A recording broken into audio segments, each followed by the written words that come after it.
পৃথিবীতে কেউ স্থায়ী হয় না, হোক না সে ফেরাউন কিবা নমরুদ। কেউ ববে চিরকাল রয় না,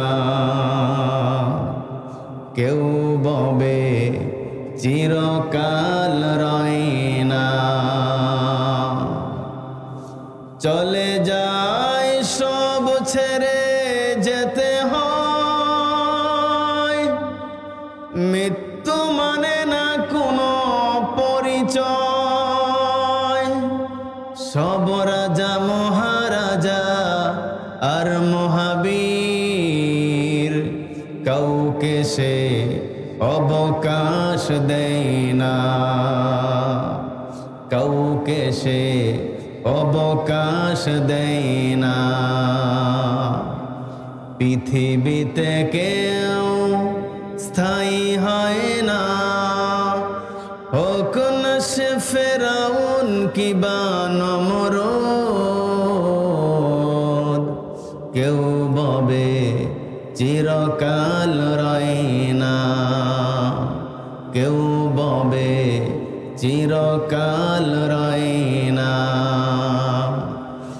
চলে যায় সব ছেড়ে যেতে হয়, মৃত্যু মানে না কোনো পরিচয়।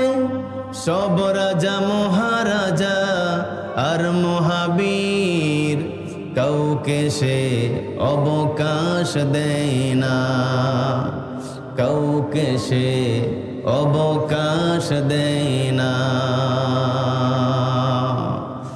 ফেরাউন শ্রেষ্ঠ কি ছিল না, মৃত্যু তাকেও ছেড়ে দিল না। থেকে গেছে তার সব স্মৃতিচিহ্ন, কেউ আজ তার কথা কয় না, কেউ আর তার বয়ে রয় না। এই সেই পিরামিড দাঁড়িয়ে আকাশের দিকে মাথা বাড়িয়ে, ইতিহাস হয়ে আছে চিরকাল। ফেরাউন শুধু ববে রয় না, ফেরাউন শুধু ববে রয় না। নীল নদ আজও আছে থাকবে, চিরদিন সত্যকে ডাকবে। ডেকে ডেকে বলে যাবে দিন ওরা, কেউ যেন ফেরাউন হয় না, কেউ যেন জালেম হয় না, কেউ যেন ফেরাউন হয় না। ঠিক কি না? নারে তাকবীর, নারে তাকবীর। আল কোরআনের আলো, আল হাদিসের আলো, ওয়াজ মাহফিল যেখানে, গান বাজনা যেখানে, সুদ ঘুষ যেখানে, মদ জুয়া যেখানে, সকলে বলি আল্লাহুম্মা আমিন।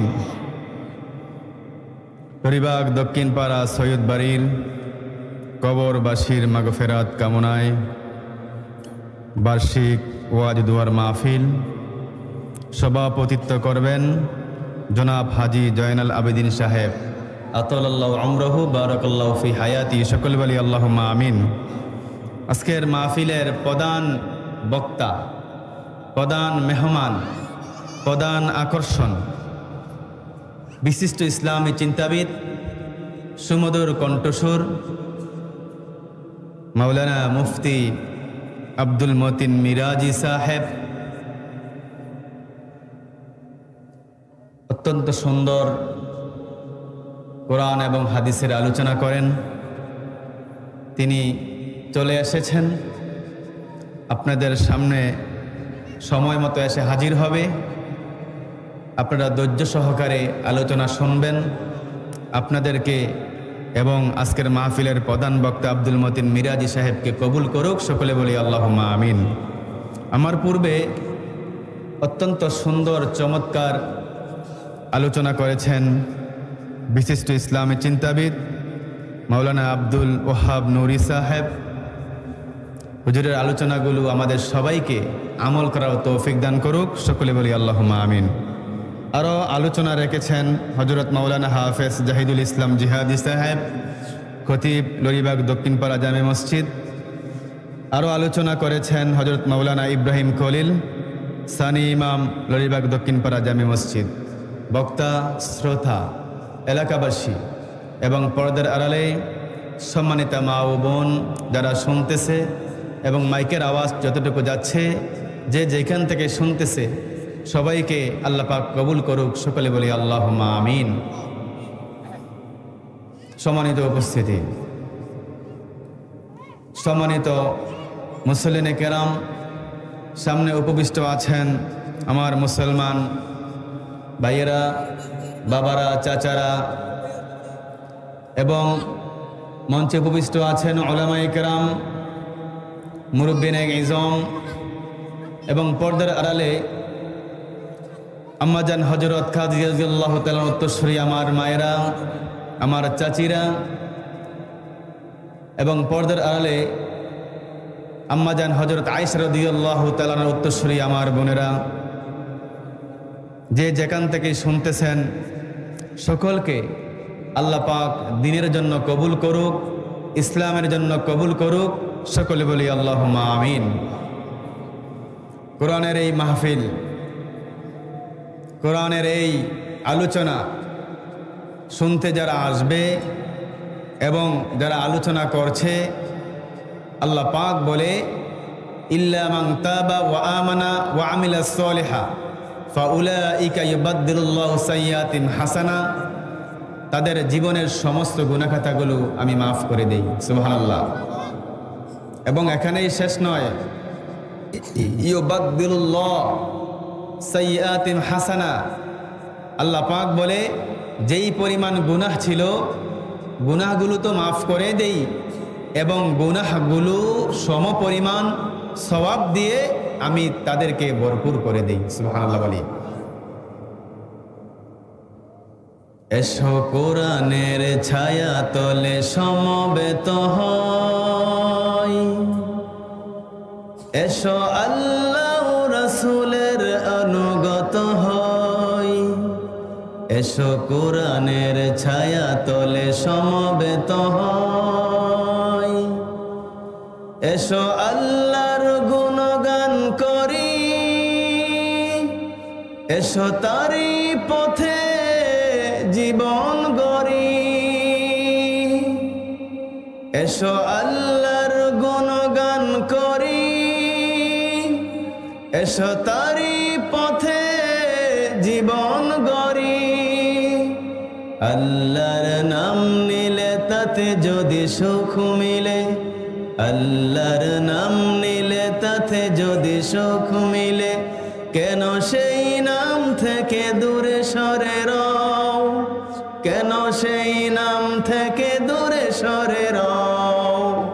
এসো কোরআনের ছায়া তলে সমবেত হই। সকলে বলি আল্লাহুম্মা আমিন। আমরা শুকরিয়া আদায় করতেছি ওই আল্লাহ সুবহানাহু ওয়া তাআলার দরবারে, যিনি আমাদেরকে আজকের এই মাহফিলে আসার তৌফিক দিয়েছেন। সকলে খুশি হয়ে পড়ছি আলহামদুলিল্লাহ। আল্লাহ পাক বলে ওমা বিকুম মিন নি'মাতিন ফামিনাল্লাহ, যত নিয়ামত আছে সব নিয়ামত আসে কার পক্ষ থেকে? কার পক্ষ থেকে? আল্লাহ তাআলার পক্ষ থেকে সব নিয়ামত আসে। এজন্য আল্লাহ পাক যখন নিয়ামত দেন, ওই নিয়ামতের শুকরিয়া আদায় করতে হয়। কি করতে হয়? নিয়ামতের শুকরিয়া আদায় করতে হয়। নিয়ামতের শুকরিয়া আদায় করলে আল্লাহ পাক নিয়ামত বাড়াইয়া দেয়। সুবহানাল্লাহ বলেন। সুস্থ যখন আমরা থাকি তখন শুকরিয়া আদায় করতে হবে কার? আবার যখন অসুস্থ হয়ে যাই তখন শুকরিয়া আদায় করতে হবে কার? আমরা যখন অসুস্থ হই তখন অসুস্থতা থেকে সুস্থ দান করে কে? আল্লাহ পাক করে। এজন্য ভালো অবস্থায়, খারাপ অবস্থায়, সচ্ছল অবস্থায়, অসচ্ছল অবস্থায় সব সময় আল্লাহ তাআলার শুকরিয়া আদায় করতে হবে, ঠিক কি না? আমরা আল্লাহ তাআলাকে খুশি করতে চাই, আমরা আল্লাহর রাসূলকে মহব্বত করতে চাই, আমরা সবাই জান্নাতের পথে চলতে চাই, ঠিক কি না? আমরা জাহান্নামে যেতে চাই না। জাহান্নামে কেউ যেতে চাই? জাহান্নাম থেকে বাঁচতে চাই, ঠিক কি না? তাহলে আমাদেরকে কি করতে হবে? আমাদেরকে ইসলামের সাথে সম্পর্ক রাখতে হবে, কোরআনের সাথে সম্পর্ক রাখতে হবে, ঈমানের সাথে সম্পর্ক রাখতে হবে, মসজিদ মাদ্রাসার সাথে সম্পর্ক রাখতে হবে, ওয়াজ মাহফিলের সাথে সম্পর্ক রাখতে হবে, উলামায়ে কেরামের সাথে সম্পর্ক রাখতে হবে। আল্লাহ রাসূল বলে, মা'মান আহাব্বা, যে যাকে ভালোবাসে তার হাসর হবে তার সাথে। সুবহানাল্লাহ বলেন। আপনি যদি কোনো নায়ককে ভালোবাসেন তাহলে আপনার হাসর হবে কার সাথে? নায়কের সাথে। যদি আপনি কোনো গায়ককে ভালোবাসেন তাহলে আপনার হাসর হবে কার সাথে? গায়কের সাথে। আপনি যদি কোনো খেলোয়াড়কে ভালোবাসেন তাহলে আপনার হাসর হবে কার সাথে? খেলোয়াড়ের সাথে। আপনি কি চান আপনার হাসর কোনো নায়কের সাথে হোক? আপনি কি চান আপনার হাসর কোনো গায়কের সাথে হোক? আপনি কি চান আপনার হাসর কোনো ইহুদি, খ্রিস্টান, মুশরিক, ইসলামের শত্রুর সাথে হোক? আমরা সবাই চাই আমার হাসর হোক উলামায়ে কেরামের সাথে, ঠিক কিনা? আমরা সবাই হাসরের ময়দানে রাসূলের সুপারিশ চাই কি চাই না? আমরা রাসূলকে ভালোবাসি কি বাসি না? নবীজিকে ভালোবাসি কি বাসি না? কম না বেশি? জীবনের চেয়ে ধন সম্পদ, টাকা পয়সা, ছেলে মেয়ে, স্ত্রী, মা বাবা, ভাই বোন, পাড়া প্রতিবেশী, ব্যবসা বাণিজ্য সব কিছুর চেয়ে যতক্ষণ পর্যন্ত রাসূলকে বেশি ভালোবাসতে না পারবো, রাসূলকে বেশি মহব্বত করতে না পারবো, রাসূলের আদর্শ গ্রহণ করতে না পারবো, ততক্ষণ পর্যন্ত আপনি আমি খাঁটি মুসলমান হতে পারবো না, ঠিক কি না? গ্রাম থেকে একজন সাহাবী মদিনায় এসে হযরত বেলাল রাদিয়াল্লাহু তাআলা আনহুর কে প্রশ্ন করলেন, হে বেলাল, তুমি তোমার রাসূলের জীবনী সম্পর্কে আমাকে জানিয়ে দাও। বেলাল চোখ দিয়ে পানি ছেড়ে দিলেন, আমি একজন সাধারণ সাহাবী, আমি রাসূলের সুন্দর জীবনী, রাসূলের আখলাক নিয়ে কি বলবো, রাসূলের আদর্শ নিয়ে কি বলবো? বড় বড় সাহাবারা মদিনার মধ্যে বসে আছে, ওইখানে চলে যাও। ওই সাহাবী মদিনায় মুনাওয়ারায় চলে গেলেন, হযরত আলী রাদিয়াল্লাহু তাআলা আনহুর কাছে চলে গেলেন। আলী রাদিয়াল্লাহু তাআলা আনহু বললেন, তুমি যদি রাসূলের চরিত্র নিয়ে জানতে চাও তাহলে আম্মা জান হযরত আয়েশা রাদিয়াল্লাহু তাআলা আনহার কাছে চলে যাও। সুবহানাল্লাহ। আয়েশা রাদিয়াল্লাহু তাআলা আনহার কাছে চলে গেলেন। আম্মা জান হযরত আয়েশা রাদিয়াল্লাহু তাআলা আনহা বলেন, ও সাহাবী, তুমি কি রাসূলের জীবনী জানতে চাও নাকি? তুমি কি রাসূলের আখলাক চরিত্র জানতে চাও নাকি? তুমি কি কোরআন পড়ো নাই? কুলকুহুল কোরআন, সমস্ত কোরআনটাই হচ্ছে রাসূলের জীবনী। সুবহানাল্লাহ। পুরোটা কোরআন কি? রাসূলের আদর্শ। পুরোটা কোরআন হচ্ছে রাসূলের চরিত্র। খুলুকুহুল কোরআন, লাকাদ কানা লাকুম ফি রাসূলিল্লাহি উসওয়াতুন হাসানাহ লিমান কানা ইয়ারজুল্লাহ ওয়াল ইয়াউমাল আখির। ও দুনিয়ার মানুষ, তোমাদের জন্য সর্বোত্তম আদর্শ হচ্ছে মুহাম্মাদুর রাসূলুল্লাহ সাল্লাল্লাহু আলাইহি ওয়াসাল্লাম। আপনার আদর্শকে জোরে বলেন, আপনার আদর্শকে? মুহাম্মাদুর রাসূলুল্লাহ। আমার আদর্শকে মুহাম্মাদুর রাসূলুল্লাহ। কিয়ামত পর্যন্ত যত মানুষ আসবে সকলের আদর্শ হলেন মুহাম্মাদুর রাসূলুল্লাহ। আপনি যদি রাসূলকে বাদ দিয়ে, নবীকে বাদ দিয়ে কোন নেতাকে আদর্শ মানেন, কোন নেতার কথা মতো আপনি চলেন, কোন নেতাকে আপনি বাবা বলেন, কোন নেতাকে আপনি গার্ডিয়ান বলেন, যে অমুক নেতা আমার গার্ডিয়ান, আছে না নাই? সমাবেশের মধ্যে বলে আমার গার্ডিয়ান, নাউযুবিল্লাহ বলেন। অথচ বাবা পাশে দাঁড়িয়ে আছে, বাবা পাশে বসে আছে, যেই বাবা কষ্ট করে বড় করেছে, লালন করেছে, ওই বাবাকে বাদ দিয়ে বেনামাজি নেতাকে বলে গার্ডিয়ান, আছে না নাই? কোন বেনামাজি নেতা আপনার আদর্শ হতে পারে না, কোন বেনামাজি নেতা আপনার আদর্শ হতে পারে না। আপনার আদর্শ যিনি হবে তিনি হচ্ছে মুহাম্মাদুর রাসূলুল্লাহ সাল্লাল্লাহু আলাইহি ওয়াসাল্লাম।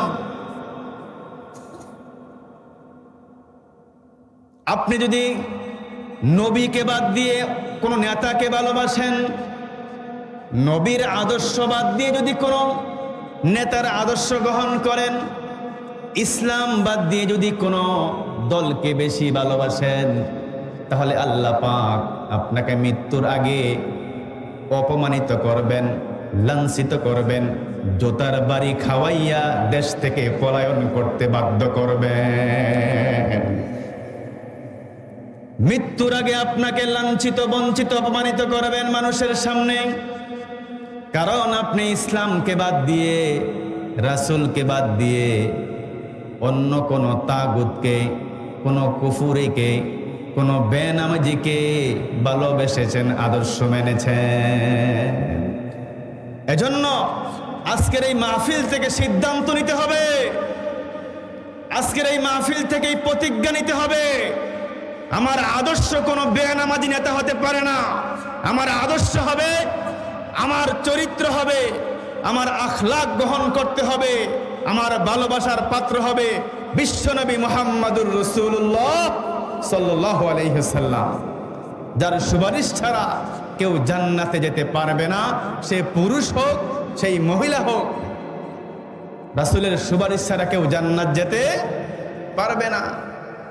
জান্নাতের মালিককে সবাই বলেন আল্লাহ। আর সেই জান্নাতের চাবি আল্লাহ পাক দিয়েছেন মুহাম্মাদুর রাসূলুল্লাহ সাল্লাল্লাহু আলাইহি ওয়াসাল্লাম। সেই নবীকে যদি আপনি আমি ভালোবাসতে পারি, সেই নবীর আদর্শ যদি আমরা গ্রহণ করতে পারি, সেই নবীর সুন্নত তরিকায় যদি আমরা জীবন সাজাতে পারি, তাহলে আপনার দাম, আমার দাম আল্লাহর কাছে 7 আসমান 7 জমিনের চেয়েও আরো বেশি ভারী হয়ে যায়। সুবহানাল্লাহ। নবীর সাথে সম্পর্ক হলে দাম কমে না বাড়ে? জোরে বলেন, বাড়ে না কমে? কেমন বেড়ে যায়? মসজিদে নববী কে কে গেছেন? এখানে কেউ আছে নাকি যে মসজিদে নববীতে গেছেন? হাত তুলে দেখান তো, কে মসজিদে নববীতে গেছেন? মসজিদে নববী, ওইখানে যদি আপনি 1 রাকাত নামাজ আদায় করেন, তাহলে আপনার আমল নামায় 50,000 রাকাতের সওয়াব লিখে দেয়। সুবহানাল্লাহ। নবীর রওজা শরীফ দেখে মন ভরে না, দিদার দাও গো শাহে মদিনা। নবীর রওজা শরীফ দেখে মন ভরে না, দিদার দাও গো শাহে মদিনা। আল্লাহু আকবার। আমরা এই চক্ষু দিয়ে কোনো খারাপ ভিডিও দেখব না, আমরা এই সুন্দর চক্ষু দিয়ে কোনো অশ্লীল নায়ক নায়িকাদের নাচ গান দেখব না, কোনো ছবি দেখব না, কোন নাটক দেখব না। আমরা এই চোখ দিয়ে রাসূলের রওজা মুবারক দেখতে চাই কি চাই না? এই চোখ দিয়ে কোরআন তেলাওয়াত করতে চাই, এই চোখ দিয়ে হাদিস তেলাওয়াত করতে চাই, এই চোখ দিয়ে মক্কা মদিনা দেখতে চাই, এই চোখ দিয়ে আমরা মা বাবার দিকে নেক নিয়তে তাকাতে চাই। সুবহানাল্লাহ। আল্লাহ রাসূল বলেছে, কোন সন্তান যখন কোন মা বাবার দিকে নেক সুরতে তাকায়, নেক নিয়তে তাকায়, তার আমল নামায় একটি কবুল হজের সওয়াব লিখে দেয়। সুবহানাল্লাহ। কবুল হজের সওয়াব তার আমল নামায় লিখে দেয়। তিন জিনিসের দিকে তাকাইলে সওয়াব আর সওয়াব। কয় জিনিস? তিন জিনিস। এক নম্বর হচ্ছে বাইতুল্লাহর দিকে যদি আপনি তাকাই থাকেন, হারামান শরীফে যদি আপনি তাকাইয়া থাকেন, সওয়াব আছে না নাই? আপনার আমল নামায় শুধু সওয়াব লেখা হতে থাকে। সুবহানাল্লাহ। আবার যদি আপনি কোরআন শরীফের দিকে তাকাই থাকেন, পড়েন না, শুধু তাকিয়ে আছেন, আপনার আমল নামায় আল্লাহ পাক সওয়াব লিখে দেয়। সওয়াব লিখতেই থাকে, লিখতেই থাকে, যতক্ষণ পর্যন্ত আপনি তাকিয়ে থাকেন। সুবহানাল্লাহ।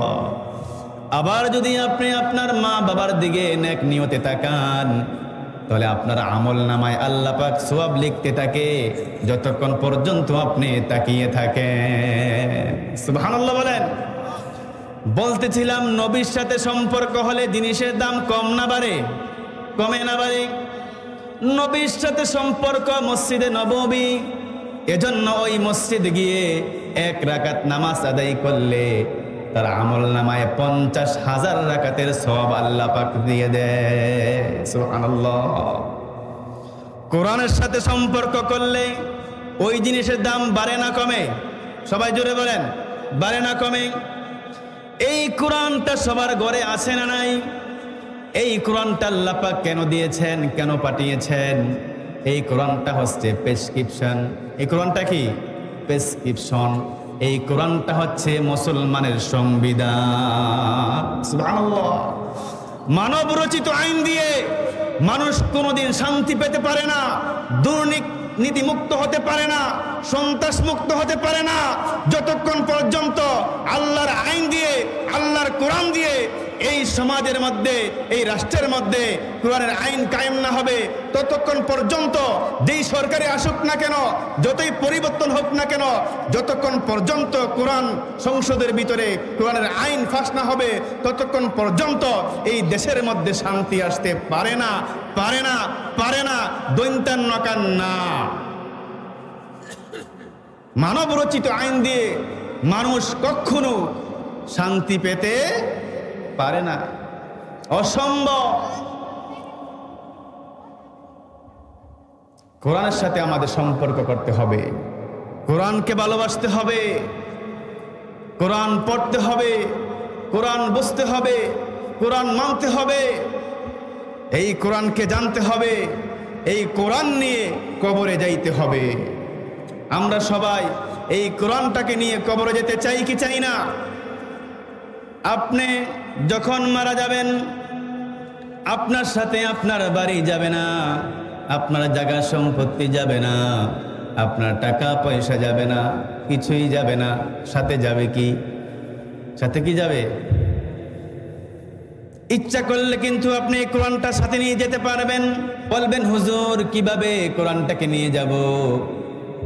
আপনি যদি কোরআনটাকে মুখস্থ করতে পারেন, কোরআনটাকে যদি আপনি 10টা সূরা মুখস্থ করতে পারেন, 20টা সূরা মুখস্থ করতে পারেন, 30টা সূরা মুখস্থ করতে পারেন, মৃত্যুর পরেও আপনি সিনায় করে কবরে কোরআনটাকে নিয়ে যাওয়ার সম্ভাবনা আছে না নাই?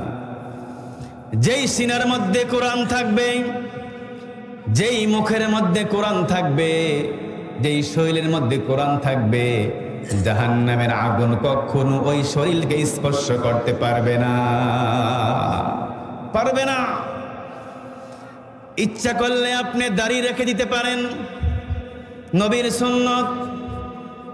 আপনি যখন মৃত্যুবরণ করবেন, আপনার দামি দামি শার্ট প্যান্ট, দামি দামি পোশাক, কম্বল, আসবাবপত্র, দামি মোবাইল, টাকা পয়সা, স্বর্ণ অলংকার কিছুই সাথে নিয়ে যেতে পারবেন না, ঠিক কিনা?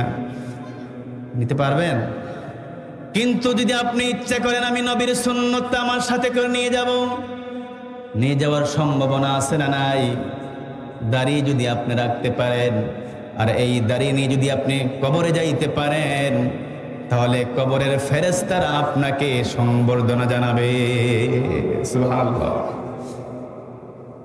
যেই চেহারার মধ্যে নবীজির সুন্নত রয়েছে, যেই শরীরের মধ্যে নবীজির সুন্নত রয়েছে, ওই শরীরকে জাহান্নামের আগুন কখনো স্পর্শ করতে পারবে না। সুবহানাল্লাহ। আম্মা জান হযরত ফাতেমা রাদিয়াল্লাহু তাআলা আনহা রুটি বানাচ্ছে। কি বানাচ্ছে? রুটি বানাচ্ছে। আল্লাহ রাসূল প্রতিদিন ফাতেমার বাড়িতে যাইতেন নামাজ পড়ে। ফাতেমা তো বিদআতুম মিন্নি, আল্লাহ রাসূল বলে ফাতেমা আমার কলিজার টুকরা। ও দুনিয়ার মানুষ, তোমরা ফাতেমাকে ভালোবাসো। যে ব্যক্তি ফাতেমাকে ভালোবাসলো সে যেন আমাকে ভালোবাসলো, আর যে ব্যক্তি আমাকে ভালোবাসলো সে যেন আল্লাহ তাআলাকে ভালোবাসলো। সুবহানাল্লাহ বলেন। হে দুনিয়ার মানুষ, তোমরা হাসান এবং হোসেনকে ভালোবাসো, কারণ তারা হচ্ছে জান্নাতের ফুল। তারা কি? জান্নাতের ফুল। জান্নাতের ফুল দুনিয়াতে এসেছে সুগন্ধি ছড়ানোর জন্যে। তোমরা এই ফুল থেকে খুশবু নাও। কি নাও? খুশবু নাও। হে দুনিয়ার মানুষ, তোমরা যদি আমাকে মহব্বত করতে পারো, আমার সুন্নতকে ভালোবাসতে পারো, মানতে পারো, জাহান্নামের আগুন তোমাদেরকে কখনো স্পর্শ করতে পারবে না, পারবে না। ফাতেমা রাদিয়াল্লাহু তাআলা আনহা রুটি বানাচ্ছে। আল্লাহ রাসূল গেলেন, বলেন ফাতেমা আমাকেও দাও, আমি রুটি বানাই। সুবহানাল্লাহ বলেন। আল্লাহ রাসূলও পরিবারের কাজে স্ত্রীদেরকে সহযোগিতা করতেন। সুবহানাল্লাহ বলেন। আল্লাহ রাসূল কৃষিকাজ করেছেন, আল্লাহ রাসূল ব্যবসা করেছেন, আল্লাহ রাসূল চাকরি করেছেন, আল্লাহ রাসূল রাজনীতি করেছেন। সুবহানাল্লাহ। 10 বছর এই কোরআন দিয়ে মদিনা মুনাওয়ারা চালিয়েছেন, জান্নাতের পরিবেশ কায়েম করেছেন। সুবহানাল্লাহ। আল্লাহ রাসূল বলে, তোমরা যদি আল্লাহর আইন পরিপূর্ণভাবে মানতে পারো, তাহলে বৃষ্টির মতো তোমাদের উপর রহমত নাজিল হবে। ফেরেশতারা তোমাদেরকে সালাম দিবে, তোমাদের সাথে মোলাকাত করবে, মুসাফা করবে। সুবহানাল্লাহ বলেন। কিন্তু আমরা তো মন মতো মানি, ঠিক কি না? যেটা ভালো লাগে সেটা মানি, যেটা ভালো লাগে না সেটা মানি না। আপনি যতই শিক্ষিত হন, যতই জ্ঞানী হন, যতই চালাক হন, আপনার চালাকি শেষ, আপনার শিক্ষা শেষ। রাসূল যা বলে গেছে এটাই সত্য, এটাই হবে, ঠিক কি না? আপনার কোনো জ্ঞান নাই, আপনার কোনো বাহাদুরি নাই, কোনো শক্তি নাই, আপনার কোনো পাওয়ার নাই। সব পাওয়ার কার? সব পাওয়ার কার? চক্ষু বন্ধ হলেই সব শেষ। যতদিন চক্ষু খোলা আছে, রূহ আছে, আপনি আপনার মন মতো চলতে পারবেন। চক্ষু বন্ধ হয়ে গেছে, আর মন চাই জিন্দেগি নাই, ঠিক কি না? হাত নড়াচড়া করতে পারবে না, পাও নড়াচড়া করতে পারবে না। জীবনের যেদিন আপনি প্রথম এসেছিলেন, আমি প্রথম এসেছিলাম, আমাকে কে গোসল করিয়েছে, কে কাপড় পরাইছে আমরা বলতে পারি না, ঠিক কি না? আবার যখন আপনি মারা যাবেন, ওই কাফনের কাপড় কে পরাইবে, আপনাকে কে গোসল করাবে সেটা আপনি জানবেন না, দেখবেন না, ঠিক কি না? মৃত্যুর যন্ত্রণা যখন শুরু হয়ে যায়, পাও থেকে শুরু হয়। কোথায় থেকে শুরু হয়? মৃত্যুর যন্ত্রণা আছে না নাই? সাকরাতুল মাউত। আল্লাহ রাসূল বলেছেন মৃত্যুর যন্ত্রণা এক কঠিন জিনিস। কি জিনিস? কঠিন জিনিস। গলায় এসে আটকে যায়, কালেমা পড়তে পারে না। যদি কলবের মধ্যে গুনাহ থাকে, কি থাকে? গুনাহ থাকে। আমি যেদিন প্রথম এসেছিলাম, তখন কি আমার কোনো গুনাহ ছিল? আমাদের কোনো গুনাহ ছিল? 7 বছর পর্যন্ত, 10 বছর পর্যন্ত আপনার আমার কোনো গুনাহ ছিল না, পাপ ছিল না, ঠিক কি না? অন্তরের মধ্যে কোনো নিফাকি ছিল না, কোনো অহংকার ছিল না, কোনো হিংসা ছিল না, কোনো বিদ্বেষ ছিল না। যতই বড় হচ্ছি, যতই জ্ঞানী হচ্ছি, যতই চালাক হচ্ছি, ততই হিংসা, বিদ্বেষ, অহংকার ততই বেড়ে যাচ্ছে, ঠিক কি না? যেভাবে আমরা প্রথম এসেছিলাম নিষ্পাপ হয়ে, আবার ওইভাবে নিষ্পাপ হয়ে কবরে যাইতে হবে। বলতেছিলাম সাকরাতুল মাউত সত্য না মিথ্যা? সত্য। আল হাক্কু সাকরাতুল মাউত। আল্লাহ রাসূল বলেছেন মৃত্যুর যন্ত্রণা মহা তীব্র, অনেক কঠিন জিনিস। মালাকুল মউত যখন বিশাল আকৃতি ধারণ করে আপনার সামনে হাজির হয়ে যাবে, তখন 1 সেকেন্ডের জন্য আপনাকে ছাড় দিবে না, ঠিক কি না? ছাড় দিবে যে খাবারটা খেয়ে আসি, বিল্ডিংয়ের কাজ বাকি আছে, ছেলে মেয়েকে বিবাহ দেওয়ার বাকি আছে, ব্যবসায় উন্নতি করার বাকি আছে, সামনে ফসল আসতেছে, অনেক কাজ রয়েছে, আমাকে একটু সময় দাও, 1 মাসের 1 বছরের সময় দিবে? ঘুষ নিবে? টাকা পয়সা নিবে? নিবে না। 1টা সেকেন্ডের জন্য আপনাকে সময় দিবে না। মৃত্যুর যন্ত্রণা শুরু হবে পাও থেকে। কোথায় থেকে? পাও থেকে মৃত্যুটা যন্ত্রণা আস্তে আস্তে হাঁটু, তারপর কোমর হয়ে, পেট হয়ে, সিনা হয়ে, গলা হয়ে, মুখ হয়ে, চোখ দিয়ে বাইর হয়ে যায়। সুবহানাল্লাহ। যেই রুহটা আছে এটা কোন দিক দিয়ে বাইর হয়? কি দিয়ে বাইর হয়? চোখ দিয়ে বাইর হয়। কি দিয়ে বাইর হয়? দেখবেন মৃত্যুর পর মানুষ চোখ খুলে তাকিয়ে থাকে, থাকে কি থাকে না? আল্লাহ রাসূল বলেন যখন একটা মানুষের মৃত্যু হয়ে যায়, রূহটা ভিতর থেকে বাইর হয়ে যায়, তার সব কিছু নিস্তেজ হয়ে যায়, সব কিছু মরে যায়, কিন্তু চক্ষুটা জীবিত থাকে। সুবহানাল্লাহ। মৃত্যুটা বাইর হয়ে, রূহটা বাইর হয়ে আসমানের দিকে চলে যায়। ওই মৃত ব্যক্তি ওই রূহটার দিকে তাকিয়ে থাকে, তাকিয়ে থাকে, আসমানে চলে যায়। যদি লোকটা নেককার হয়, হাসতে থাকে, হায় হায় আমার সামনে জান্নাত, কত সুন্দর বাড়ি দেখতে পাচ্ছি, কখন আমি এই জান্নাতে প্রবেশ করব। সুবহানাল্লাহ। আর যদি পাপিষ্ট হয়, গুনাহগার হয়, বদকার হয়, হিংসুক হয়, অহংকারী হয়, জালেম হয়, তাহলে সে চিৎকার করতে থাকে আর জোরে জোরে বলতে থাকে, ও আমার পাড়া প্রতিবেশী, ও আমার ভাইয়েরা, ও আমার বোনেরা, ও আমার সন্তানেরা, তোমরা আমাকে কবরের মধ্যে নিয়ে যাইও না, আমার সামনে মহা বিপদ অপেক্ষা করতেছে।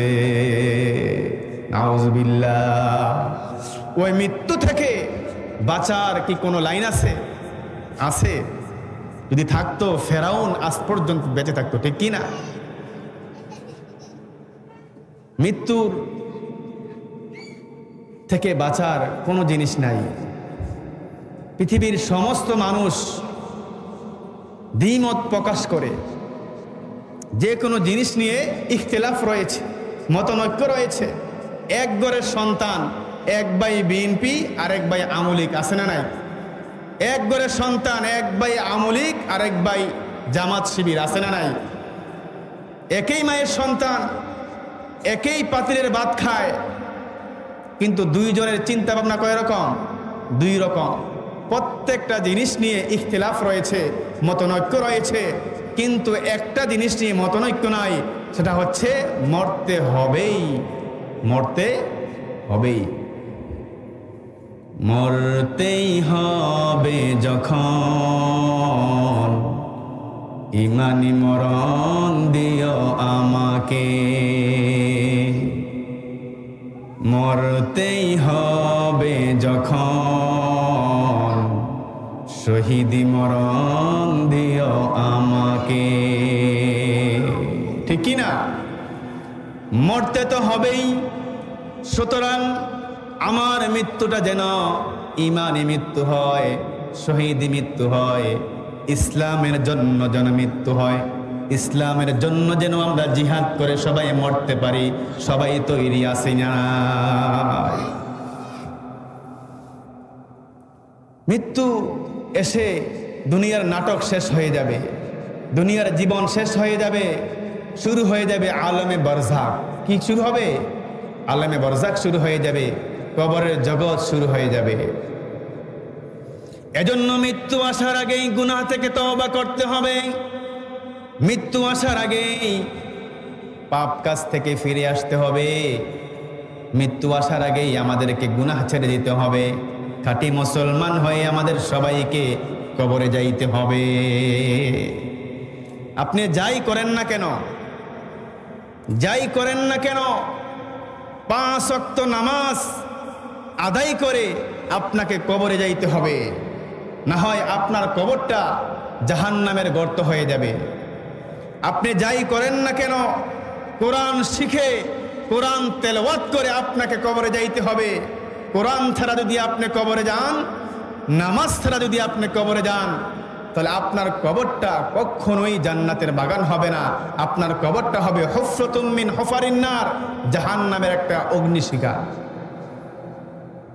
কবরের সেই বাড়ি, কবরের সেই বিছানা কি কবরে যাওয়ার পর আমরা রেডি করব, না কবরে যাওয়ার আগেই, মৃত্যু আসার আগে আমাদেরকে রেডি করতে হবে?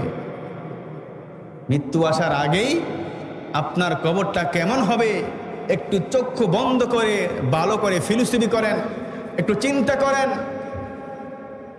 আমাকে কবরে যাইতে হবে, কবরে ফেলে দিয়ে আমাকে চলে আসবে, আমাকে জীবিত করা হবে, 3.5 হাত মাটির নিচে আমাকে ফেলে দিয়ে চলে আসবে। আমার সন্তান আমাকে কবরে নামাবে, আমার আপনজন আমাকে কবরে নামাবে। আমার সাথে কিছুই যাবে না, আমার সাথে যাবে আমার ঈমান, আমার আমল, আমার কোরআন, আমার সুন্নত। ঠিক কিনা? এজন্য ইসলামের সাথে সম্পর্ক করতে হবে, কোরআনের সাথে সম্পর্ক করতে হবে, নামাজের সাথে সম্পর্ক করতে হবে, মসজিদ মাদ্রাসার সাথে সম্পর্ক করতে হবে, ভালো ভালো কাজের সাথে সম্পর্ক করতে হবে। গুনার সাথে আমাদের কোনো সম্পর্ক থাকতে পারে না। ঠিক কি না? আজকের এই মাহফিল থেকে সিদ্ধান্ত নিতে হবে, আমি আর কোনোদিন একটাও গুনাহ করব না। কি করব না? গুনাহ করব না।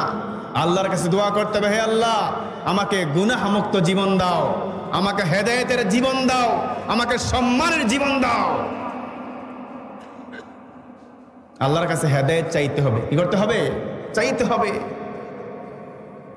আল্লাহ সুবহানাহু ওয়া তাআলা আসমান সৃষ্টি করলেন, জমিন সৃষ্টি করলেন। সৃষ্টি করার পর এগুলো নড়াচড়া করতেছে, কাঁপতেছে। ফেরেশতারা বললেন, ইয়া রাব্বাল আলামিন, আসমান নড়ে, জমিন নড়ে। আল্লাহ পাক সাথে সাথে পাহাড় সৃষ্টি করে দিলেন। সুবহানাল্লাহ। পেরেক হিসাবে পাহাড়গুলো সৃষ্টি করেছেন। জাবালুন বলা হয়। এই জাবালুন পাহাড়কে বলা হয় পেরেক। কি বলে? পেরেক। পেরেকের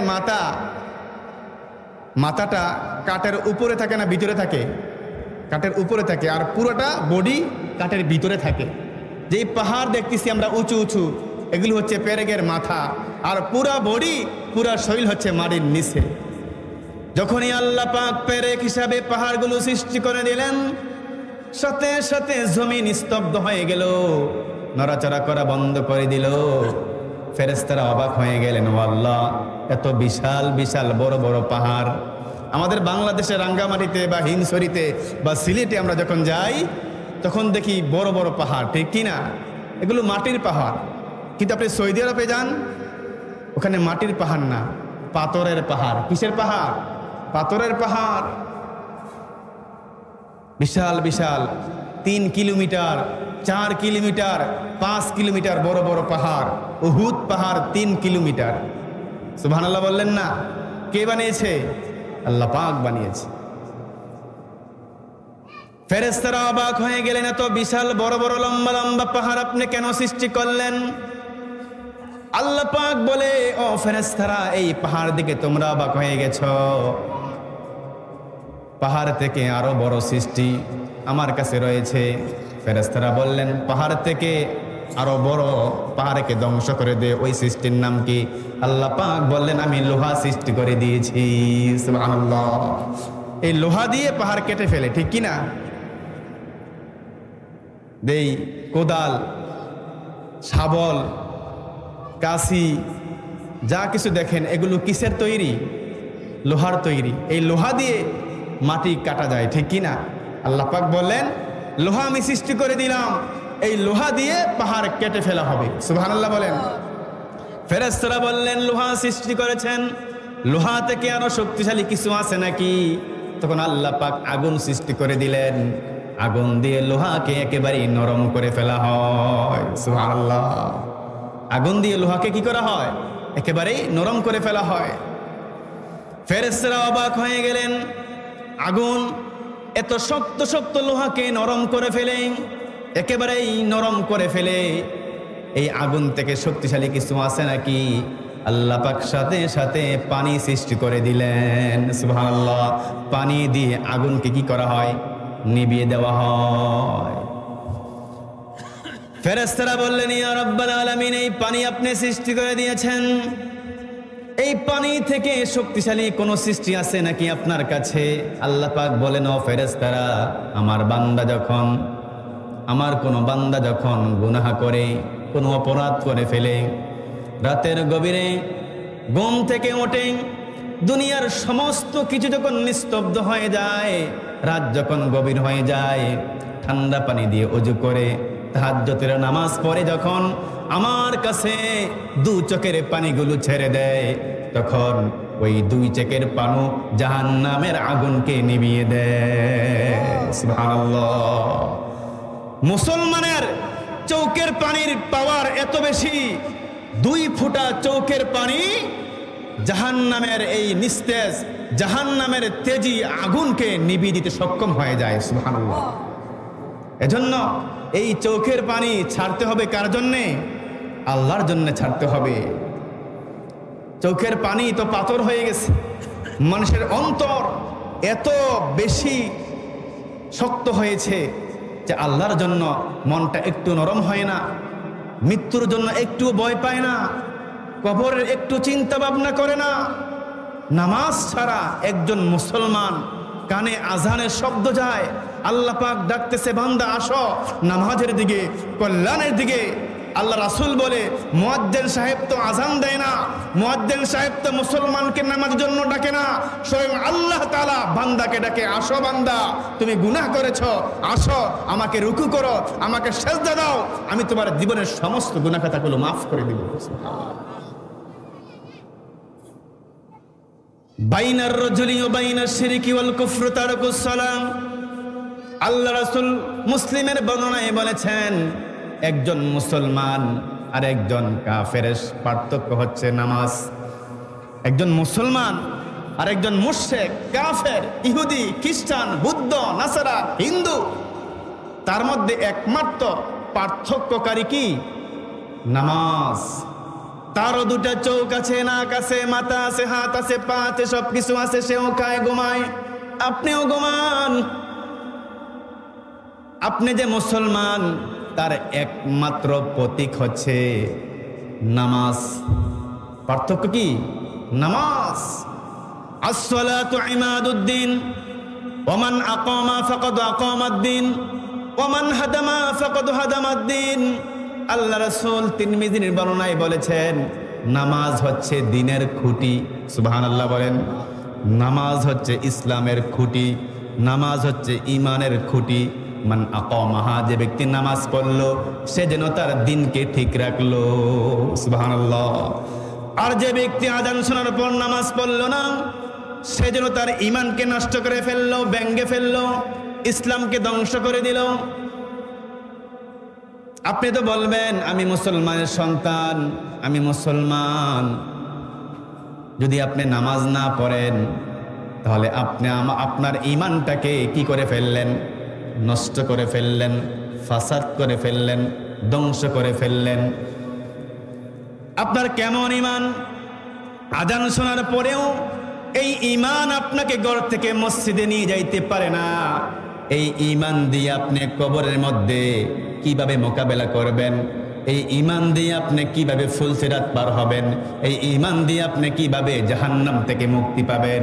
এই ঈমান দিয়ে আপনি কিভাবে জান্নাতে প্রবেশ করবেন? ঈমানকে তাদালু করতে হবে, ঈমানকে মজবুত করতে হবে, যেন কুফুরের সাথে, শিরকের সাথে, দুনিয়ার সমস্ত গুনাহ থেকে, পাপিষ্ঠ থেকে যেন আপনি বাঁচতে পারেন। দুনিয়াকে লাথি মারতে হবে, ঈমানকে সামনে রাখতে হবে, বেনামাজি নেতাকে লাথি মারতে হবে। আপনার আদর্শ হবে মুহাম্মাদুর রাসূলুল্লাহ সাল্লাল্লাহু আলাইহি ওয়াসাল্লাম। মৃত্যুর সময় নবীজির নূরানী চেহারা আপনার সামনে জাহির হয়ে যাবে। কবরে যাওয়ার সাথে সাথে আপনার কবরে রাসূলুল্লাহ সাল্লাল্লাহু আলাইহি ওয়াসাল্লাম চলে আসবে। আপনি কবর থেকেই রাসূলকে দেখতে পারবেন। মার রব্বুকা ওয়া মা দীনুকা ওয়া মান নাবিয়ুকা মান। খারাপ লাগতেছে? শেষ করে দেব।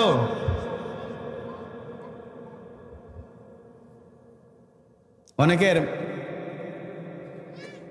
সাইডে ফাঁকা জায়গা আছে, ফাঁকা জায়গাগুলো আমরা ফিল আপ করে বসি, একটু কষ্ট করে সামনে চলে আসি।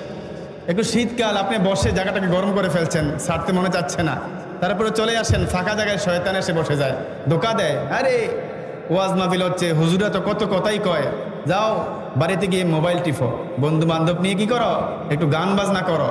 শয়তান ধোকা দেয়। কি দেয়? ধোকা দেয়। শয়তান বুঝায়। শয়তানের ধোকা থেকে বাঁচতে হবে। শয়তানের ধোকা থেকে যদি আপনি বাঁচতে না পারেন, তাহলে এই ঈমান নিয়ে আপনি যদি কবরে যান, তাহলে মৃত্যুর সময় শয়তান আপনাকে ধোকা দিবে। কি দিবে? ধোকা দিবে।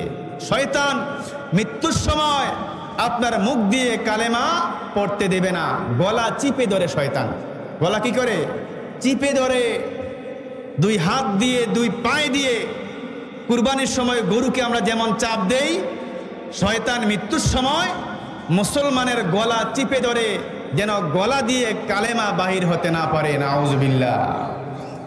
শয়তান তখন চিৎকার করে বলে, এটা তো আমার শিষ্য, আজান হইতো মসজিদে যাইতো না, বেনামাজি নেতার পিছে ঘুরতো, কোরআন পড়তো না, হাদিস পড়তো না, মা বাবার খেদমত করতো না, ওলামা একরামদেরকে ভালোবাসতো না, মুরব্বীদেরকে সালাম দিত না। এটা আমার শিষ্য।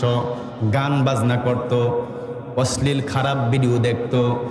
যেই চোখ দিয়ে রাসূলকে দেখার কথা ছিল, মক্কা মদিনা দেখার কথা ছিল, কোরআন দেখার কথা ছিল, ওই চোখ নষ্ট করে ফেলেছে, হাত নষ্ট করে ফেলেছে, পাও নষ্ট করে ফেলেছে, চিন্তা ভাবনা নষ্ট করে ফেলেছে। ঈমান নাই, পাপিষ্ট।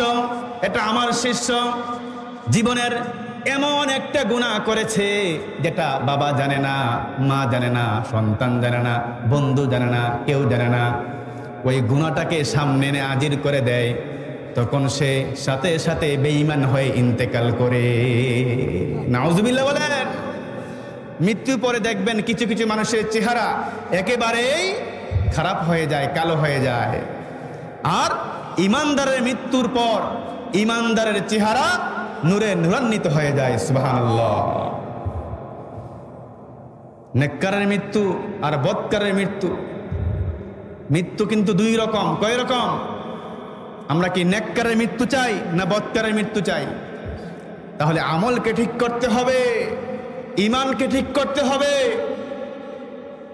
মন মানসিকতা ঠিক করতে হবে, ইসলামের সাথে সম্পর্ক করতে হবে, কোরআনের সাথে সম্পর্ক করতে হবে, রাসূলকে সবচেয়ে বেশি মুহাব্বত করতে হবে। দল, নেতা, এই গুরুর চেয়ে ইসলামকে বেশি প্রাধান্য দিতে হবে। নেতা তখনই আমি মানব যখন নেতা ইসলামের কথা বলবে। নেতাকে তখনই আমি শ্রদ্ধা করব, সম্মান করব যখন সে কোরআনের কথা বলবে। নেতা যতই বড় হোক, যতই পাওয়ারফুল হোক, যদি ইসলামের বিরুদ্ধে কথা বলে, ওলামায়ে কেরামের বিরুদ্ধে কথা বলে, কোরআনের বিরুদ্ধে কথা বলে, তাহলে ওই নেতাকে আমি লাথি মারি।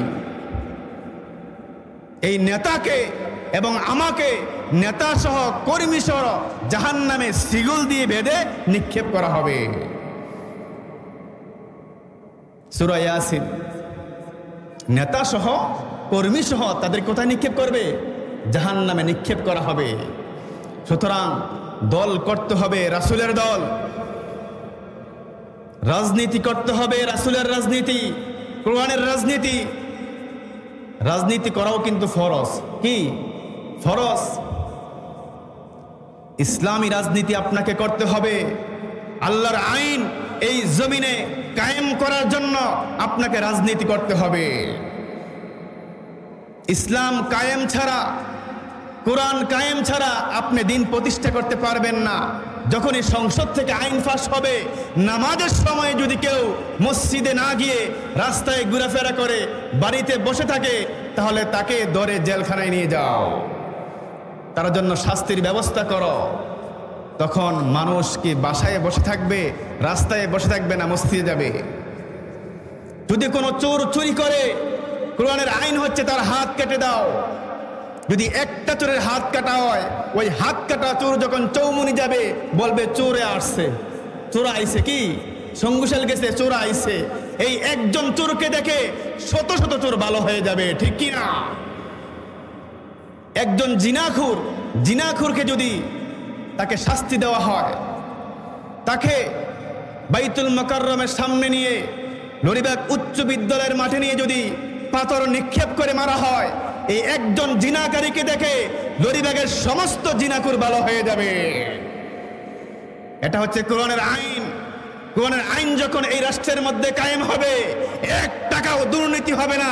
এই বাংলাদেশ হয়ে যাবে মক্কা মদিনার মতো। কোরআনের আইন এই জমিনে প্রতিষ্ঠা হোক, আমরা চাই কি চাই না? এবার যেই দল হোক, আওয়ামী লীগ যদি কোরআনের আইন প্রতিষ্ঠা করতে চায়, আমরা আওয়ামী লীগ করবো, ঠিক কিনা? বিএনপি যদি কোরআনের আইন প্রতিষ্ঠা করতে চায়, আমরা বিএনপি করবো, কোনো সমস্যা নাই। জামাত ইসলাম যদি কোরআনের আইন প্রতিষ্ঠা করতে চায়, জামাত করব। আমাদের সম্পর্ক কোরআনের সাথে, আমাদের সম্পর্ক কোনো বেনামাজি কোনো দলের সাথে হতে পারে না, ঠিক কিনা? কবরের মধ্যে আপনাকে প্রশ্ন করবে তোমার নেতাকে।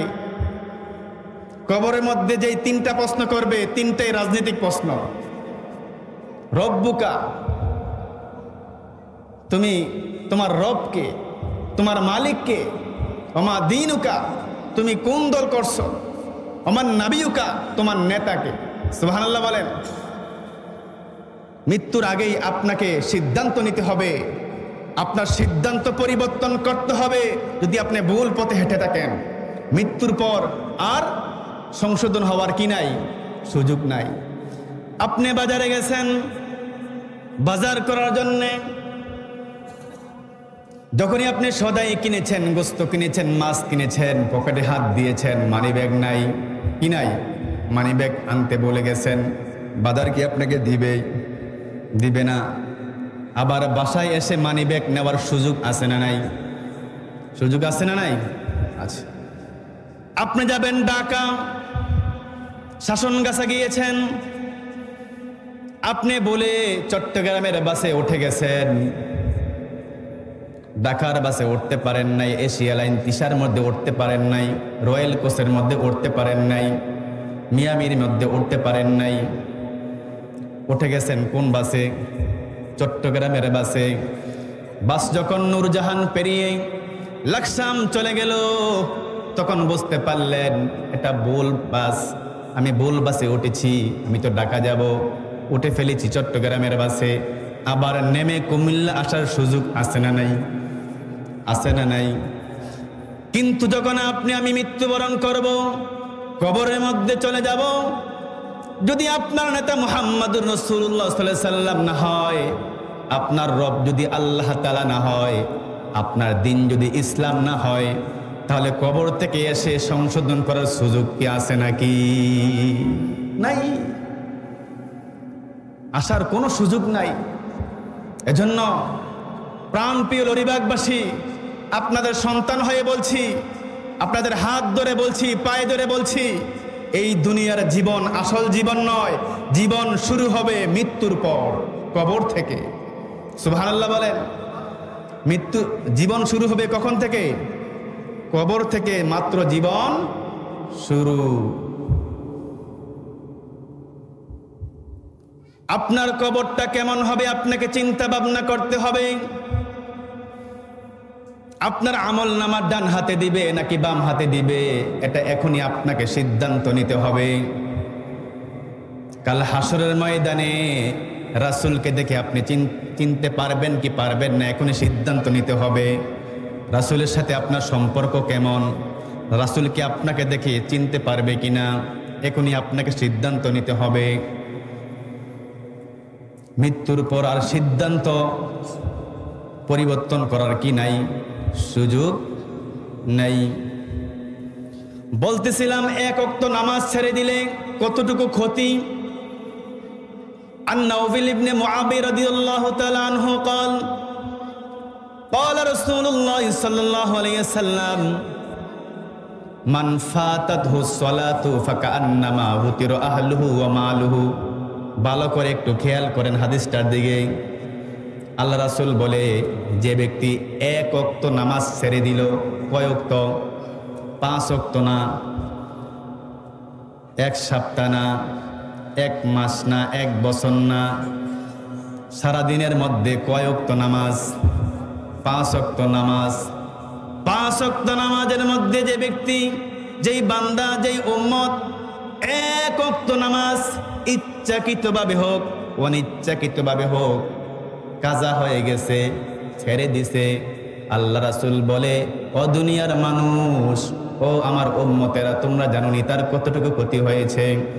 মান ফাতাতুস সালাতু ফাকান্নামা ফুতিরা আহলুহু ওয়া মালুহু। সে যেন তার সমস্ত ধন সম্পদ, টাকা পয়সা, পরিবার পরিজন সব কিছুই যেন হারিয়ে ফেললো। নাউজুবিল্লাহ বললেন না? হাদিসটা বোঝানোর জন্য একটা উদাহরণ দিচ্ছি। মনে করেন লরিবাগারের যে কোনো একজন মানুষ রওনা দিয়েছে ঢাকার উদ্দেশ্যে, প্রাইভেট কার নিয়ে, সাথে তার স্ত্রী আছে, মা আছে, বাবা আছে, ছেলে মেয়ে আছে, সাথে টাকা পয়সা আছে, সব কিছু আছে, ঢাকা যাবে। চান্দিনা পার হওয়ার পর ইলিয়টগঞ্জের আগে হঠাৎ করে একটা কাবার ব্রেনের সাথে ধাক্কা লেগে অ্যাক্সিডেন্ট হয়ে গেল। নাউজুবিল্লাহ বলেন। অ্যাক্সিডেন্ট হওয়ার পর সে দেখতে পাইল তার স্ত্রীও মারা গেছে, তার বাবাও মারা গেছে, মাও মারা গেছে, ছেলেও মারা গেছে, মেয়েও মারা গেছে। ভাগ্যবশত সে বেঁচে গেছে। সুবহানাল্লাহ বলেন। কতটুকু ক্ষতি হয়েছে? সে কি হাসবে না কাঁদবে? তাড়াতাড়ি বাড়িতে চলে আসলো। বাড়িতে চলে এসে দেখে তার ঘরের মধ্যে আগুন লেগে গেছে। আগুন লেগে ঘরটাও পড়ে গেছে। ঘরের মধ্যে আলমারির মধ্যে টাকা পয়সা ছিল, স্বর্ণ অলংকার ছিল, ব্যাংকে কাগজপত্র ছিল, জাগার দলিল আদি ছিল, সব কিছু পরে ছাই হয়ে গেছে। কতটুকু ক্ষতি হয়েছে? কম না বেশি? সে কি হাসবে না কাঁদবে? যখন একটা মানুষের সব কিছু হারিয়ে যায়, ছেলে, সন্তান, স্ত্রী, মা, বাবা, ধন সম্পদ সব কিছু যখন হারিয়ে যায়, নিঃস্ব হয়ে যায়, একেবারে এতিম হয়ে যায়, গরিব হয়ে যায়, ওই লোকটাকে দাঁড়িয়ে দাঁড়িয়ে কাঁদবে না গইরে গইরে কাঁদবে? মানুষ তাকে সান্ত্বনা দিবে, কাইদো না, কাইদো না। আল্লাহ রাসূল এই হাদিসটাই বলেছে, যে ব্যক্তি এক ওয়াক্ত নামাজ ছেড়ে দিল, সে যেন তার পরিবার পরিজন, ধন সম্পদ সব কিছুই হারিয়ে ফেলল। তো বুঝতে পেরেছেন হাদিসটা? এক ওয়াক্ত নামাজ যে ব্যক্তি ছেড়ে দিল, তার কতটুকু ক্ষতি হলো। প্রতিদিন আপনি 5 ওয়াক্ত নামাজ ছেড়ে দিচ্ছেন অবহেলা করে, অথচ আপনার শরীর ভালো রেখেছে কে? অথচ অক্সিজেন আল্লাহ পাক আপনাকে ফ্রি দিচ্ছে, বাতাস ফ্রি দিচ্ছে, আপনি নামাজ পড়তেছেন না, কোনো কাজ নাই, এমনি এমনি আপনি নামাজ পড়েন না, অবহেলা করতেছেন, কোনো গুরুত্ব দিচ্ছেন না। কেন আপনি নামাজ পড়তেছেন না? সমস্যা কি? সমস্যা কোথায়? এমনি এমনিই পড়ি না। আল্লাহ রাসূল বলেন, আজান হইল, নামাজ শুরু হয়ে গেল, যে ব্যক্তি মসজিদে আসলো না, রহমাতাল লিল আলামিন। নবী বলে, আমার মন চায় যুবকদেরকে বলি, জঙ্গল থেকে কাঠ কেটে আনো, যেই ঘরের লোকেরা নামাজ পড়তে আসলো না, ওই ঘরটার মধ্যে আমি আগুন লাগিয়ে সবাইকে মেরে ফেলি। নাউজুবিল্লাহ। রহমাতাল লিল আলামিন, তিনি পৃথিবীর জন্য রহমত। অক্সিজেন পাচ্ছেন নবীজির দুরুদের উসিলায়, এই যে বাতাস পাচ্ছেন, জমিন বুক করতেছেন, সূর্যের আলো পাচ্ছেন, কার উসিলায়? নবীজির উসিলায়। আপনি তো খাবার খাচ্ছেন, আপনি মনে করতেছেন আমি ভাত খাইতেছি, মাছ খাইতেছি, গোস্ত খাইতেছি, এগুলো তো আমার পরিশ্রমের। আপনি বাজারে যান, নিমসার বাজার গেলেন, সঙ্গুশাল বাজার গেলেন, বলদা বাজার গেলেন, কুমিল্লা গেলেন, গিয়ে দেখেন কিছুই নাই। চলে গেলেন চক বাজার, বাদশামিয়া বাজার, রাজগঞ্জ চলে গেলেন, ওইখানেও নাই। চলে গেলেন নিমসার, ওইখানেও নাই। চলে গেলেন কারণ বাজার, ওইখানেও নাই। জিজ্ঞাসা করা হলো কিছুই নাই, কারণ কি? তখন সবাই বলল উৎপাদন বন্ধ হয়ে গেছে, শাকসবজি মাছ কিছুই উৎপাদন হচ্ছে না, পকেটে টাকা আছে, কোথায় থেকে খাবেন? খাবেন কোথায় থেকে? দুনিয়ার সমস্ত মানুষ মিলেও একটা মাছ বানাইতে পারবে? একটা গরু বানাইতে পারবে? একটা ভাত বানাইতে পারবে? আপনি তো চাউলের বস্তা কিনে নিয়ে এসেছেন, অথচ একটা চাউল বানানোর যোগ্যতা পৃথিবীর কোনো মানুষের নাই। আপনি যেই টাকাটা দিয়েছেন এটা হচ্ছে কৃষকের পরিশ্রমের টাকা দিয়েছেন, চাউলের দাম আপনি কখনো দিতে পারবেন না। আপনি হোটেলে ভাত খেয়েছেন, বিল এসেছে 60 টাকা, 100 টাকা, আপনি ভাতের বিল দিতে পারেন নাই, মাছের বিল দিতে পারেন নাই। আপনি বিল দিয়েছেন, বাবুর্চি কষ্ট করে রান্না করেছে, দোকানদার, দোকানের মালিক এটার ভাড়া দেয়, এটার পরিশ্রম দিয়েছেন। একটা চাউল, একটা ভাতের দাম পৃথিবীর সমস্ত মানুষ দিতে পারবে না। প্রতিদিন আল্লাহ পাক আপনাকে খাওয়াচ্ছে, রুটি খাওয়াচ্ছে, রাতের বেলা আপনাকে আল্লাহ পাক ঘুম দিচ্ছে। ফজরের সময় যখন আজান হয় আল্লাহ পাক বলে তোকে আমি ঘুম দিছি, আরাম দিয়েছি, ও বান্দা ঘুম থেকে ওঠ, ওঠে সুন্দর করে ওযু করে মসজিদে চলে যা।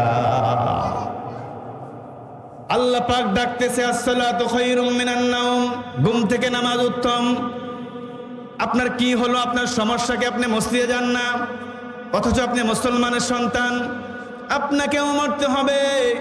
আপনাকেও ঘুম থেকে আল্লাহ পাক 8টার সময় 9টার সময় যখন ঘুম থেকে ওঠেন আল্লাহ পাক তো নাস্তা বন্ধ করে দেয় না? নাস্তা বন্ধ করে দেয় যে এই বান্দাটা তো নামাজ পড়লো না, আমার হুকুম মানলো না। আল্লাহ রাসূল বলে যে ব্যক্তি ইচ্ছাকৃতভাবে নামাজ ছেড়ে দিল সে যেন আল্লাহর সাথে কুফরি করলো। কি করলো? আল্লাহর সাথে কুফরি করলো, আল্লাহর সাথে শিরিক করলো। আপনি তো টের পাচ্ছেন না, এমনি এমনি নামাজ ছেড়ে দিচ্ছেন।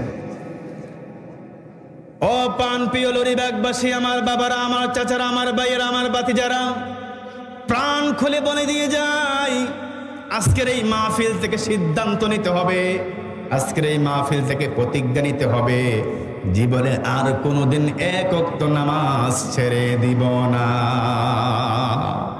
ঠিক কি না? পিছনে যেই নামাজগুলো চলে গেছে, কাজা হয়ে গেছে, এগুলো একটু আজানের আগে গিয়ে বা আজানের সাথে সাথে গিয়েই ফজরের সময় নিয়ত করবেন, আমার জীবনের প্রথম ফজরের কাজা নামাজের নিয়ত করলাম। জোহরের সময় 5 মিনিট আগে চলে যাবেন, সুন্নত পড়ার আগে আপনি নিয়ত করবেন, আমার জীবনের প্রথম জোহরের কাজা নামাজটা আদায় করলাম। এমনি এমনি যদি আপনি পিছনের নামাজগুলো কাজাগুলো আদায় করতে পারেন এবং মৃত্যু পর্যন্ত যদি এক ওয়াক্ত নামাজও কাজা করতে না পারেন, তাহলে মৃত্যুর সাথে সাথে আপনার কবরটা জান্নাতের বাড়ি হয়ে যাবে। সুবহানাল্লাহ বলেন। আল্লাহ রাসূল সাল্লাল্লাহু আলাইহি সাল্লাম বলেন, যে ব্যক্তি নামাজের জন্য অজু করলো, অজু করার সাথে সাথে তার হাত দ্বারা যেই গুনাহ হয়েছে, কুলি করার সাথে সাথে মুখ দিয়ে যেই গুনাহ হয়েছে, মুখ দুত করার সাথে সাথে চোখ দিয়ে নাক দিয়ে যেই গুনাহ হয়েছে, মাথার চিন্তার মাধ্যমে যেই খারাপ চিন্তা ভাবনা করেছে, পাও দুত করার সাথে সাথে পাও দিয়ে যেই খারাপ জায়গায় গিয়েছে, অজু করার সাথে সাথে আল্লাহ সুবহানাহু ওয়া তাআলা বান্দার সমস্ত গুনাহ খাতাগুলো অজুর সাথে মাফ করে দেয়। সুবহানাল্লাহ। কি করে দেয়? মাফ করে দেয়। আল্লাহ রাসূল বলেন, ও আমার উম্মতেরা, ও আমার উম্মতেরা, কারো বাড়ির সামনে যদি 5টা পুষ্কুনি থাকে, অথবা 5টা ঝর্ণা থাকে, ওই বাড়ির মালিক যদি প্রতিদিন 5 বার গোসল করে ওই ঝর্ণার মধ্যে, পুকুরের মধ্যে, ও আমার উম্মতেরা বলো, ওই উম্মতের শরীরে, ওই বান্দার শরীরে কোনো ময়লা থাকতে পারে নাকি? থাকতে পারে? 5 বার। আমরা তো প্রতিদিন গোসল করি কয়বার? একবার। শীতকালে অনেকে 2 দিন 3 দিনও করে না, আছে না নাই? গোসল যখন আপনি করবেন তখন আপনার শরীরের মধ্যে খাবার আপনি ঢুকাইলেন, শক্তি ঢুকাইলেন। 3 জিনিসের মাধ্যমে শরীরের শক্তি আপনি প্রবেশ করাইলেন। 1 নম্বর হচ্ছে খাবার। আমরা খাবার খাই না? যখন খিদা লাগে তখন আমরা কি খাই? খাবার খাই। শরীরে শক্তি হয় কি হয় না? আবার যখন আমরা রাতে ঘুমাই, আপনি 1 দিন 2 দিন না ঘুমান, শরীর দুর্বল হয়ে যায়। আবার ঘুমান, শরীর কি হয়ে যায়? শক্তিশালী হয়ে যায়। আবার আপনার শরীর দুর্বল হয়েছে, আপনি ওযু করেন, গোসল করেন, আপনার শরীর কি হয়ে যাবে? শক্তিশালী হয়ে যাবে। আল্লাহ রাসূল বলে, ও আমার উম্মতেরা, যদি কোনো বান্দা প্রতিদিন 5 বার কোনো পুকুরের মধ্যে গোসল করে তাহলে তার শরীরে কোনো গুনাহ থাকতে পারে না। ঠিক তেমনি ভাবে কোনো উম্মত, কোনো বান্দা যখন প্রতিদিন 5 বার ওযু করে, 5 ওয়াক্ত নামাজ মসজিদে গিয়ে আদায় করবে, তার আমল নামায় একটাও গুনাহ থাকতে পারে না, পারে না। সুবহানাল্লাহ, গুনাহ থাকতে পারে না। আল্লাহ রাসূল সাল্লাল্লাহু আলাইহি সাল্লাম অন্য হাদিসে বলেন, আবু যর গিফারি রাদিয়াল্লাহু তাআলা আনহু থেকে হাদিসটি বর্ণনা হয়েছে, তিনি বলেন, রাসূলের সাথে আমি শীতকালে কোথাও বের হলাম সফরে। শীতকালে গাছের পাতা কি হয়ে যায়? ঝরে যায়। আল্লাহ রাসূল একটা গাছকে ধরলেন, নাড়া দিলেন, নাড়া দেওয়ার সাথে সাথে গাছের পাতাগুলো ঝরে যাচ্ছে।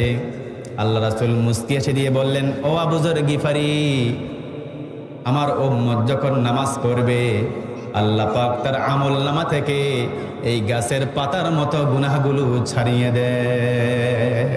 সুবহানাল্লাহ।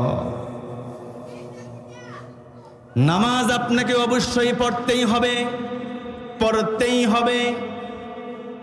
প্রতিদিন 3 বার যেমন আপনার খাবার খাওয়াকে অত্যাবশ্যক বানিয়েছেন, নাস্তা খাইতেই হবে, দুপুরের খাবার খাইতেই হবে, রাতের খাবার খাইতেই হবে, ঠিক তেমনি ভাবে প্রতিদিন 5 ওয়াক্ত নামাজ আপনাকে আদায় করতেই হবে। যদি আপনাকে নিজেকে মুসলমানের সন্তান হিসেবে আপনি পরিচয় দেন, যদি বলেন আমি মুসলমান, আমি আল্লাহর বান্দা, আমি নবীর উম্মত, আমাকে মরতে হবে, আমাকে কবরে যাইতে হবে, হাসরের ময়দানে হাজির হতে হবে, জাহান্নাম থেকে বাঁচতে চাই, জান্নাতে যেতে চাই, তাহলে 5 ওয়াক্ত নামাজ প্রতিদিন মসজিদে গিয়ে আদায় করতে হবে, কি হবে না? নামাজ আদায় করতেই হবে। সম্মানিত উপস্থিতি, আল্লাহ সুবহানাহু ওয়া তাআলা বলেন, উতলু মা উহিয়া ইলাইকা মিনাল কিতাব ওয়া আকিমিস সালাহ ইন্নাস সালাতা তানহা আনিল ফাহশাই ওয়াল মুনকার ওয়া লাযিকরুল্লাহি আকবার ওয়াল্লাহু ইয়ালামু মা তাসনাউন। আল্লাহু আকবার। হে নবী, আপনি তেলাওয়াত করেন কোরআন থেকে, আপনার উপর আমি যা নাজিল করেছি। উহিয়া ইলাইকা মিনাল কিতাব ওয়া আকিমিস সালাহ, এবং নামাজ পড়েন এবং আপনার উম্মতদেরকে নামাজ শিক্ষা দেন। নামাজ পড়লে কি লাভ হবে? নামাজ পড়লে শরীর ভালো থাকবে, মন ভালো থাকবে, অভাব দূর হয়ে যাবে, চিন্তা ভাবনা সব সময় ভালো থাকবে। অনেকে দেখবেন বদ মেজাজ আছে না নাই? বদমেজাজ, মানুষের সাথে হাসি দিয়ে কথা বলে না, শুধু